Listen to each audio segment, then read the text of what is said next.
আসসালামু আলাইকুম ওরহমতুল্লাহি ওবরাকাতুহু।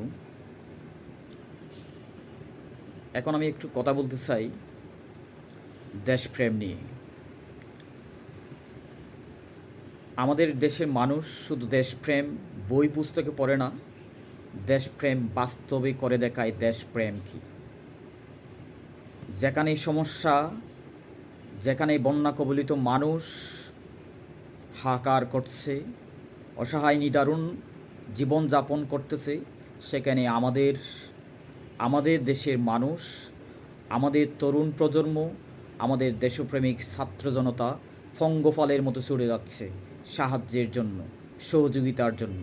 এটাই দেশপ্রেম, এটাই ভালোবাসা, এটাই সবুজ ভূখণ্ডের প্রতি দায়িত্বশীলতা। কারণ এদেশের আলো বাতাসে আমরা বড় হয়েছি। এদেশ আমাদের, এদেশকে রক্ষা করতে হবে আমাদের, এই ভূখণ্ড আমাদের। কারণ এই ভূখণ্ড ছেড়ে আমরা কোনো জায়গায় যেতে পারি না এবং যাবও না।